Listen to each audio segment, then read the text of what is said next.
acá en el segundo bloque nos está acompañando el licenciado Juan Pablo Román, bueno, que es el autor de Historias que nos hablan a través del arte. Bueno, bienvenido, Juan Pablo. Bueno, buenos días, Susana, Mariano, gracias por invitarme a participar de este programa. La verdad es un placer estar aquí. Y bueno, y poder hablar un poco de mi libro y presentarlo y contar un poco de este libro que escribí, que es mi primer libro, que se llama Historias que nos hablan a través del arte. Contanos cómo es que, bueno, te interesás por el tema del arte, ¿no? Digamos. Bueno, mi interés siempre estuvo más ligado por el lado de la literatura. Uh-huh. Y hace 10 años, cuando estuve en pareja, empecé a estar en pareja con Betina. Ella sí le interesa más el arte, sobre todo la pintura. Le interesa también mucho viajar. Empecé a viajar mucho con ella, recorrer museos que antes no solía frecuentar. Y bueno, me empezó a parecer interesantes algunas obras, pero interesantes desde el lado, no desde lo artístico, lo estético, de la técnica de una pintura, por ejemplo, un cuadro, sino la historia de cada uno de esos cuadros. Y así fue como estaba una tarde en casa hojeando un libro de cuadros de pinturas muy conocidas, y di con el cuadro de Munch. Su famoso cuadro se llama El Grito, y al lado estaba un recorte de su referencia autobiográfica, en donde él contaba una historia de una vivencia personal que él había tenido, que lo había inspirado a pintar ese cuadro. Y me pareció súper interesante esa historia. Me hizo relacionar con muchos conceptos, pensar en muchos conceptos psicoanalíticos. Yo soy licenciado en psicología, soy un apasionado de lo que es el psicoanálisis, y empecé a escribir un ensayo acerca de ese cuadro, y ese ensayo lo presenté en el colegio, en la parte de salud mental del Hospital de Morón, que me invitaron a presentarlo. Y a partir de ahí dije, ¿por qué no empiezo a escribir ensayos de producciones artísticas que tengan una historia atrapante, interesante para contar, y de alguna manera también darle una nueva mirada, sirviéndome del psicoanálisis, de los conceptos psicoanalíticos, sin que sea un libro puramente técnico o para un ámbito psicoanalítico, pero sí servirnos esos conceptos para poder repensar cada una de esas obras, tal vez, y darle algún nuevo sentido, poder mirarlas desde otra perspectiva. Y eso fue un poco la línea directriz del libro y el punto de conexión que tienen estas historias, que en todas son historias que en algunos casos nos hablan por ahí de la vida misma del artista, como esa obra de alguna manera atraviesa, explica un poco la vida de una parte de la biografía del artista, por qué pinta ese cuadro, por qué escribe determinado texto, por qué hace determinada escultura. Y en otros casos, por ahí no solo abordo la historia, sino cuento la historia que se desarrolla en esos textos. Cuando son las producciones más del género literario, ahí analizo un poco los personajes, las situaciones que se describen en esas obras. Claro, yo cuando leía el texto, ¿no?, que bueno, que generosamente me habías dado, yo decía, bueno, ¿cuánta historia tiene, digamos, más allá de la interpretación, que es el trabajo personal, cuánto tuviste que informarte o, bueno, saber sobre cada una de estas obras artísticas, como para llegar a pensarlo y llegar a, bueno, las conclusiones que va llegando, ¿no? Sí, bueno, fue un libro que me llevó como un año escribirlo, pero no fue un año del trabajo de escritura, sino del trabajo de investigación. De decir, bueno, me encontraba con un cuadro de Munch, de Van Gogh, que me interesó mucho su historia, que eran los girasoles de Arles. Y bueno, a investigar mucho sobre su biografía, de por qué pinta esos cuadros, qué historia hay. Y bueno, y eso me llevó en cada obra, primero a un trabajo de investigación, que después se terminó finalmente en un trabajo de escritura, en este libro que se compone de ensayos, y que bueno, justamente se llama Historias que nos hablan a través del arte. La verdad que la edición que hiciste está bárbara, tiene inclusive ilustraciones a color, algo que uno no está acostumbrado a ver en los libros. con lo cual te transporta un poquito, no solo en la parte como descriptiva y la explicación que haces y la psicología que hay detrás de las historias, sino que bueno, también uno puede ver la imagen, ir conectándose con eso, con lo que uno después se va a encontrar en las explicaciones.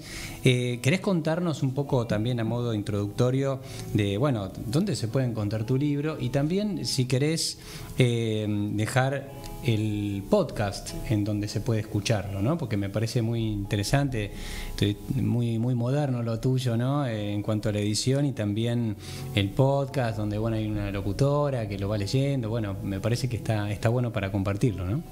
Sí, bueno, el libro se puede encontrar en todas las librerías de Jenny el Ateneo, y también se lo puede adquirir por Mercado Libre también, que hay muchas librerías aparte de Jenny donde también las comercializan y las ofrecen por ahí.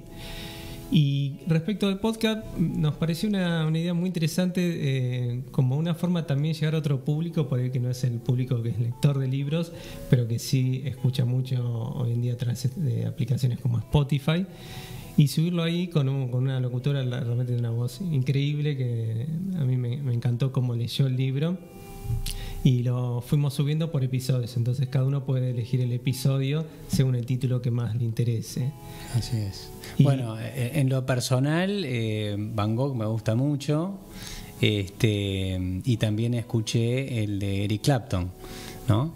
Sí. ¿Vos tenés un favorito de todos estos capítulos? Tengo 3 favoritos. Los 2 que nombraste, la historia donde cuento sobre el tema más conocido de Clapton, que es Tears in Heaven, el cuadro de los girasoles de Van Gogh, que tiene una historia que es muy interesante, muy triste también, muy movilizante para contar sobre su vida, y después también el último ensayo, que es la novela de Cervantes, El Quijote, que también me pareció un personaje muy interesante, divertido y a su vez también muy triste para analizar la vida que desarrolla en esa novela, y creo que son los 3 más interesantes, por lo menos para mí. Mira, yo estuve leyendo algunos y bueno, también había otros que me parecieron muy interesantes, ¿no? Digamos, por ejemplo, el de Borges, el libro de Arenas, me pareció muy interesante. Bueno, hay una carta que creo que era de Neruda, que también me pareció muy interesante. Digamos, me parece que lo que yo pensaba, lo amplio de tu selección, porque tenés autores modernos, autores no tan modernos, clásicos, y literatura, algo que tenga que ver con escultura, pintura, cine, ¿no? Digamos, y yo pensaba, ¿cómo lo habrá elegido, no? Digamos, incluso hay autores que son sumamente productivos, ¿no? Muy copiosos, como para decir, a ver cómo se elige, no sé, por ejemplo, de Borges esto y no otra cosa, por ejemplo, ¿no? ¿Cómo lo has hecho? Bueno, no fue una elección que lo hice en el momento de que me decidí a escribir este libro, sino, por ejemplo, el libro de Arena de Borges era un cuento súper interesante que me había llamado mucho la atención y lo había leído hace años atrás. El caso de Calderón de la Barca, La vida de sueño, o El Quijote de Cervantes lo había leído en el colegio, me acuerdo, en literatura.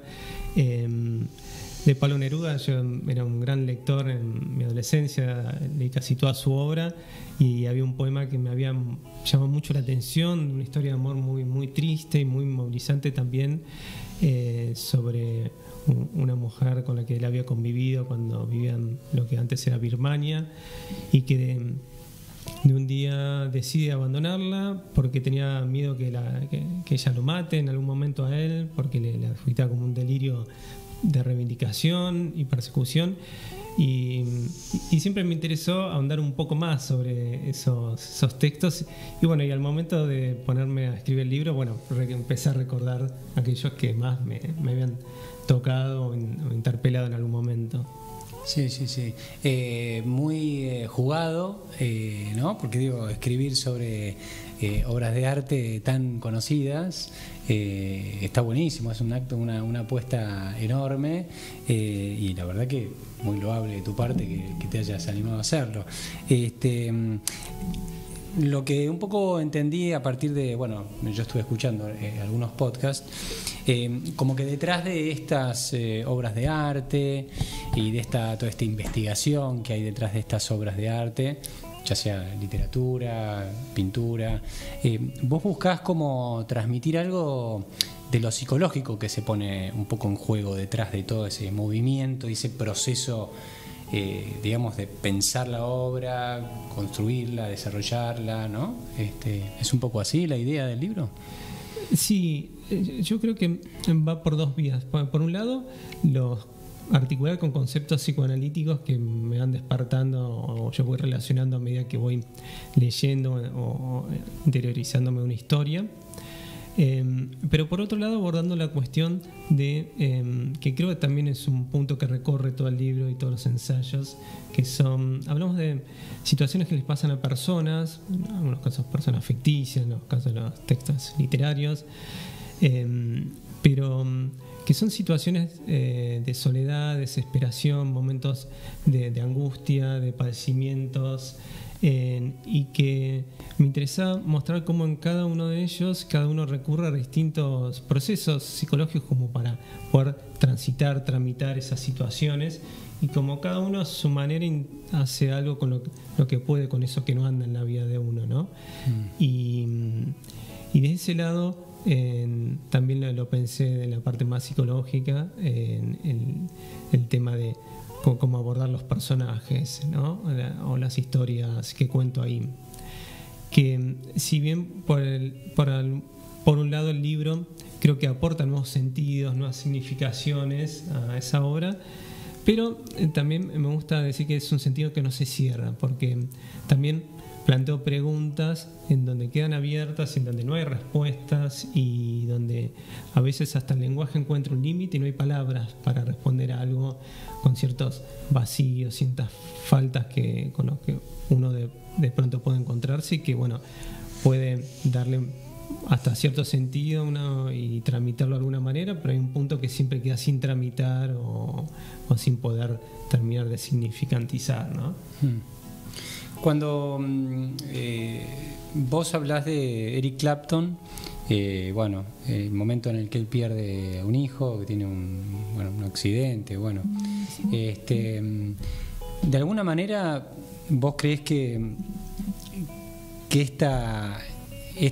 él se recluye, ¿no? Como un año, dice algo así en la historia, que se encierra con su guitarra a componer, a escribir, a tocar, ¿no?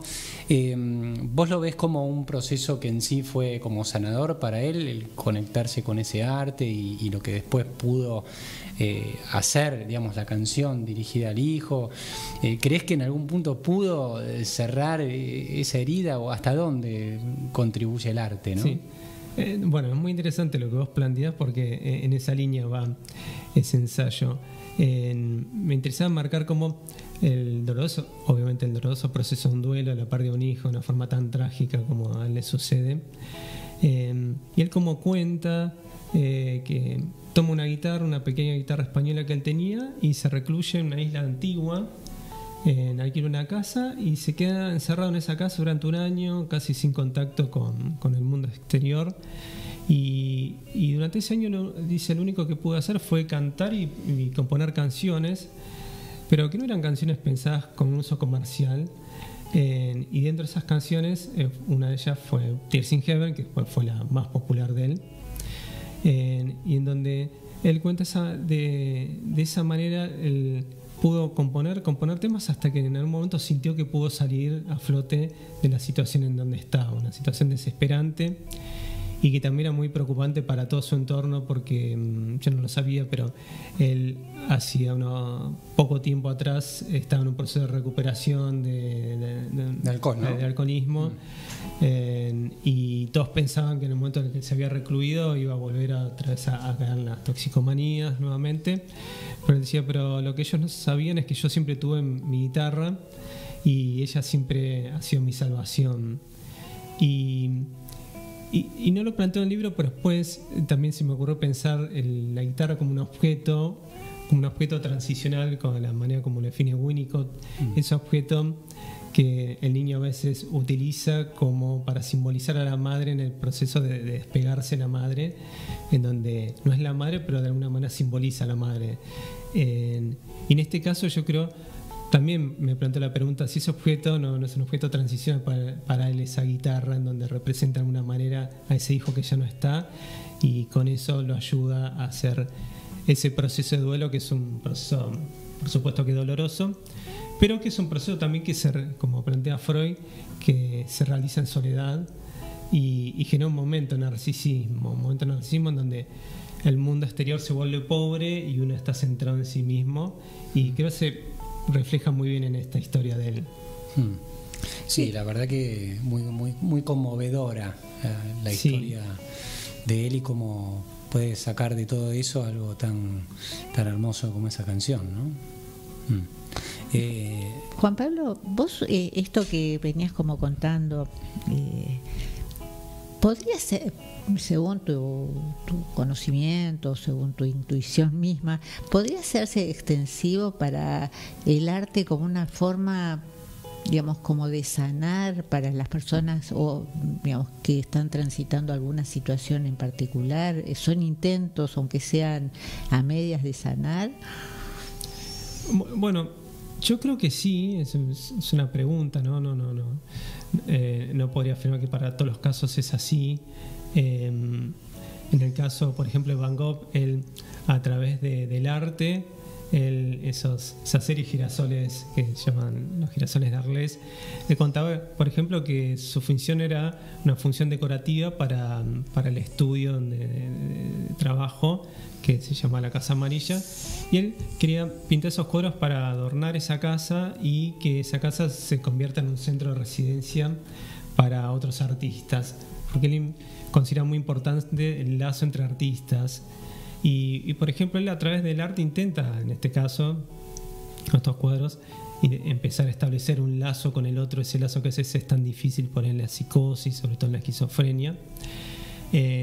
Pero en ese ensayo podemos ver que claramente no logra eso, solamente logra que un artista conocido en esa época, que era Paul Gauguin, vaya a su casa, pero después de una serie de conflictos se termina yendo, con esa famosa escena de él donde se automutila una parte de su oreja, y a partir de ahí caen unas situaciones de desestabilizaciones, internaciones psiquiátricas, y queda todo el tiempo en una situación de soledad, con mucha imposibilidad para establecer un lazo con el otro. Entonces, en algunos casos, la persona podrá a través del arte intentar hacer algo con ese dolor, con esa imposibilidad acerca con algún síntoma, pero bueno, no en todos los casos eso se logra, pero sí a veces a través del arte uno puede sublimar cuestiones pulsionales, darle algún otro sentido de finalidad a ese objeto de satisfacción, y en ese camino lograr una satisfacción que no se obtiene por otro medio. Ahora, qué bárbaro, ¿no? En este caso de Van Gogh, porque el poder que puede llegar a tener una obra de arte, en el caso de él, como dirigida a atraer otros artistas, a generar vínculos. Digo, uno podría imaginar qué hubiese sucedido de no haber existido ese conflicto entre él y Gauguin, de haber podido convocar a otros artistas, de haber generado lo que él se había propuesto en ese momento. Probablemente el camino hubiese sido otro, me imagino. Digo, puede ser tan sanador como destructor en este caso, ¿no? Sí, en la historia sí puede aportar para la estabilización, en este caso hipotetizando, digamos, una estructura psicótica, ¿no? En el caso de Van Gogh, que puede contribuir a la estabilización o tal vez no a la desestabilización de la estructura. Lacan eso lo muestra muy bien con un autor irlandés que se llama James Joyce, en donde él muestra que a través de la escritura logra estabilizar su estructura, pero que con la hija ocurre lo contrario. Y él va a decir donde Joyce nada, su hija se ahoga, en donde en el caso de la hija la escritura la lleva a la proliferación de las ideas delirantes, cuando en el caso de Joyce no logra darle un nombre y establecer la estructura de otra manera. Entonces, claro, como que en cada uno el arte se juega de una manera muy singular. Es difícil, sería como generalizar. Claro, ¿no? Hay que poder decir, bueno, el arte puede ser sanador o no. Claro. Eso también es interesante del libro. Pareciera como que, bueno, al menos hay un intento bueno, después verás si se consigue o no se consigue. ¿Y vos pensás que atrás de cualquier obra de arte hay una historia o esto, bueno, ha sido selectivo con estas nada más? No, yo pienso que cada obra tiene una historia atrás y quiere decir algo, pero no en todos el autor decide contar eso, ¿no? En el caso del libro Arena de Borges, yo busqué en su biografía, él no habla sobre el motivo por cual escribe ese libro. Y por ejemplo, pensando en Cortázar, en Casa Tomada, por ejemplo, él sí cuenta la historia que tiene una pesadilla de una casa en donde había entes que no sabía de qué se trataba, estaban tomando la casa, y se despierta y empieza a escribir el cuento, ¿no? Entonces también a veces el autor decide contar o ocultar esa historia, ¿no? Ahora, todo esto a mí me hace pensar, hace poco con una paciente hablábamos de qué era el arte, ¿no? Y lo primero que pienso ahora es que me pregunto si en algún punto arte es cuando hay algo previo también. Hay una historia, hay un sueño, hay una emoción, porque también hay como mucha discusión en torno a qué es arte o qué no es arte, ¿no? Digo, una pecera llena de un pedazo de carne con moscas alrededor, ¿es arte, no es arte? Digo, tenés este libro en algún punto, ¿no? Y toda esta aproximación a la literatura, a las obras de arte, ¿te hizo en algún punto pensar qué es el arte o con qué te encontraste, ¿no? Bueno, yo creo que con el arte, como con el psicoanálisis, también se encuentran múltiples definiciones y maneras de definirlo y conceptualizarlo, pero un poco de la definición que me tomé más para este libro fue de unas definiciones que da Lacan sobre el arte que se genera, es un objeto creado para representar la existencia de un vacío, dice. Y uno dice, bueno, ¿cómo sería representar la existencia de un vacío? Y él toma el caso del alfarero, por ejemplo, que él dice que el alfarero crea un vaso con sus manos, pero que lo hace contorneando un agujero. Y en ese contornear empieza a dar forma a algo, un objeto que empieza a dar sentido a algo que está vacío. Podemos hablarlo más del lado del agujero y de la falta.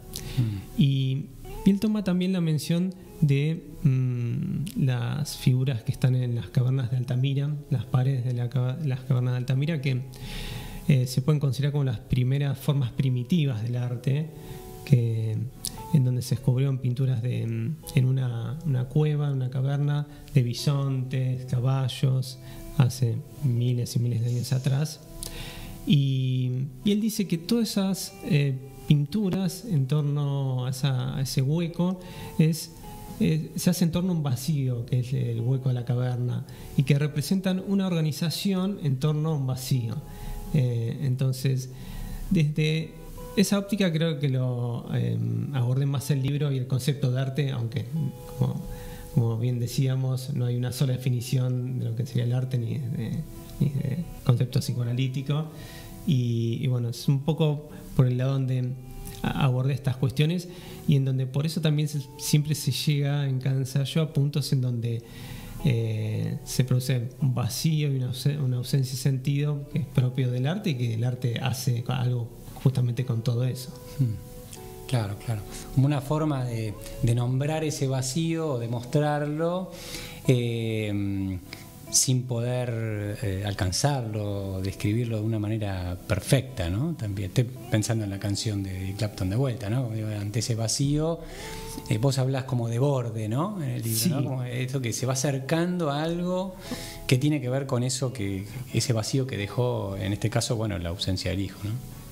Sí, y él mismo lo dice cuando habla de ese resto que no se puede significantizar ni simbolizar ni con ninguna canción que él pueda escribir ni con ningún tema, que él dice, si alguien quiere saber, cuando le hacen entrega de premio de no sé qué Grammys, que gana 6 estatuillas, él sube al escenario y él dice, bueno, principal que le quiere agradecer a su hijo, y dice, pero si alguien quiere saber lo que me costó esa canción, no tiene más que ir al cementerio, no recuerdo el nombre, donde está enterrado su hijo, Claro.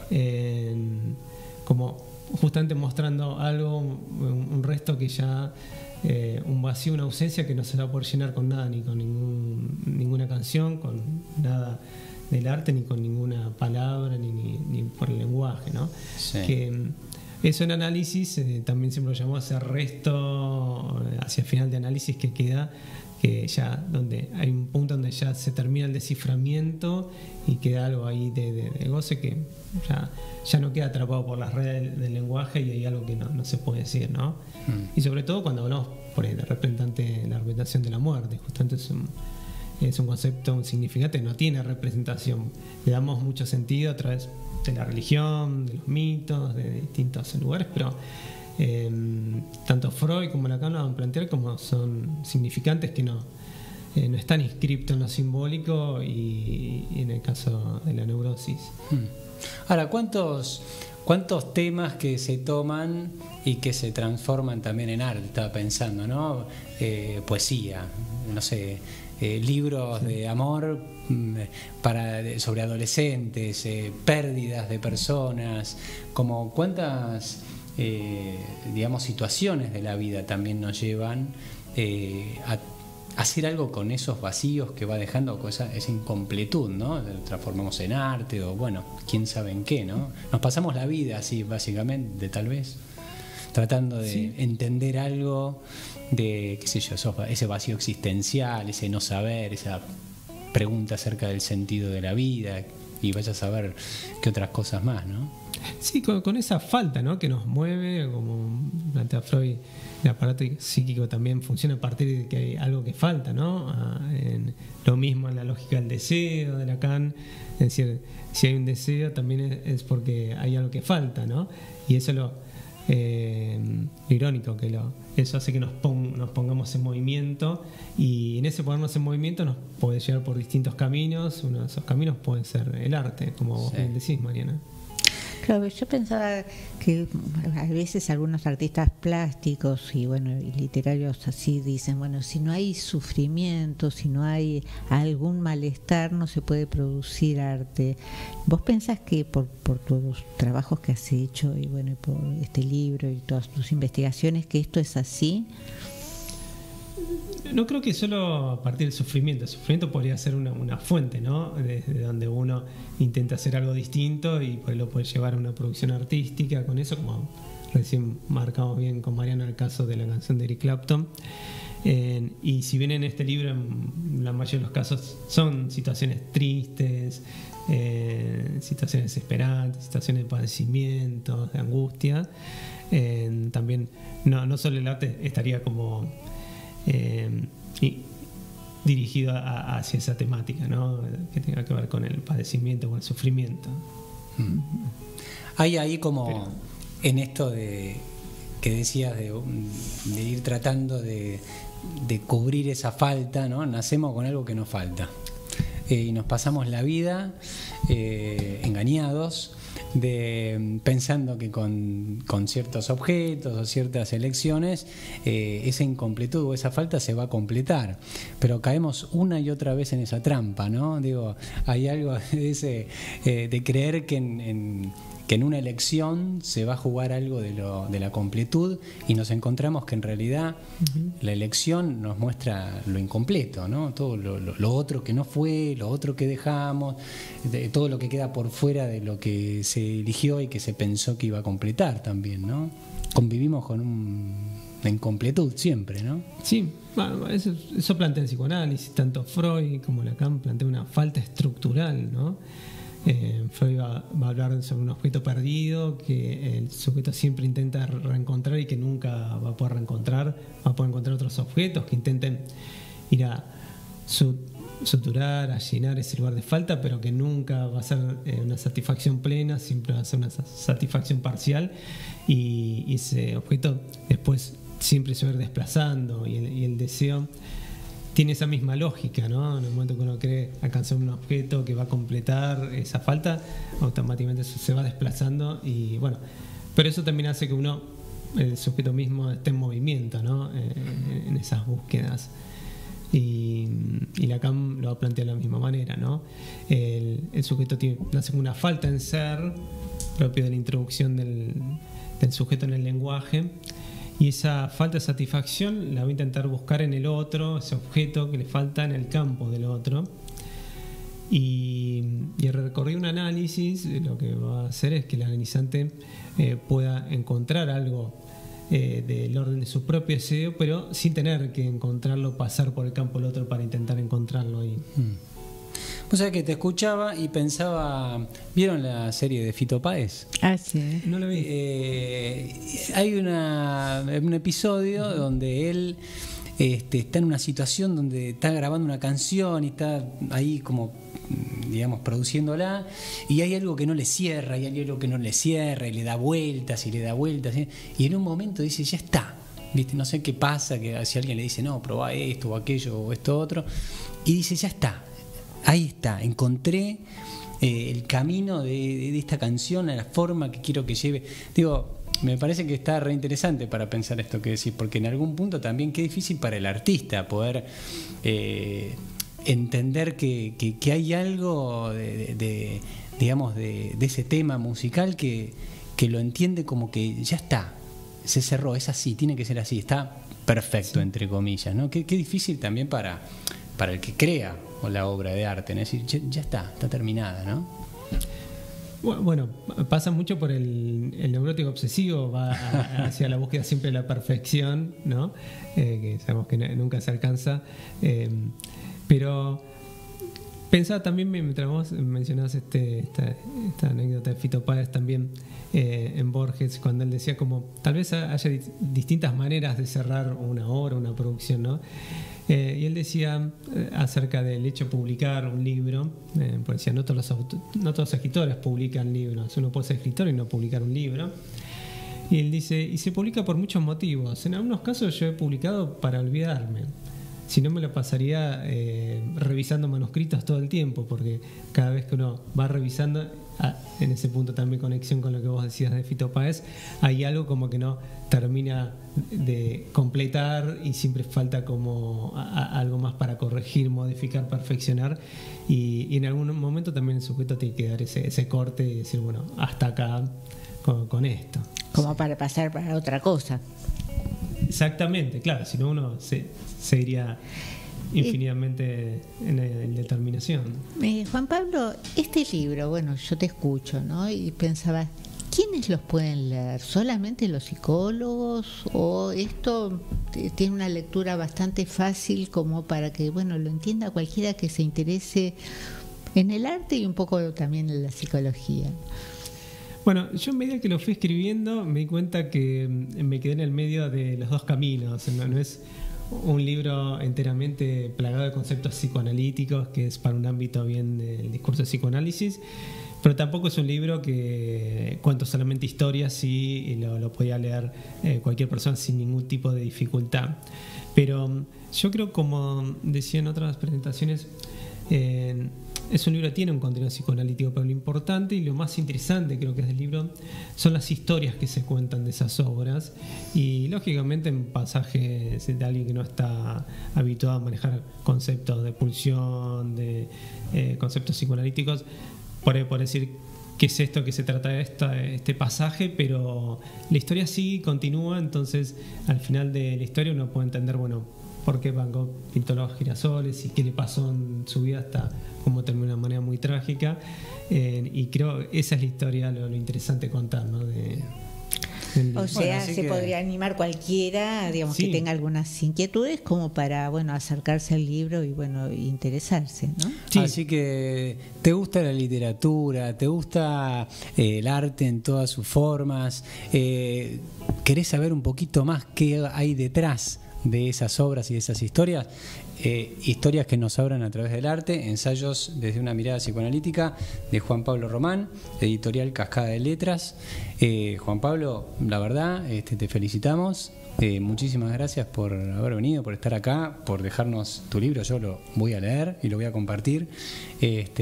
Así que bueno, un placer. Un placer y bueno, y esperamos el segundo, ¿no? Digamos, ahora que bueno, has tomado esta línea. Esperemos poder llegar a un segundo libro, creo que esa es mi idea. Y bueno, les quería nuevamente agradecer tanto a vos, Susana, como vos, Mariano, bueno, por darme el espacio en esta radio, sobre todo acá en Martínez, que yo siempre fui Martínez, para estar comunicando y presentando este primer libro.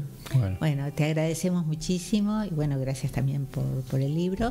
Y bueno, Mariano, vamos a una pequeña pausa y hacemos el cierre. Dale, vamos a una pausa.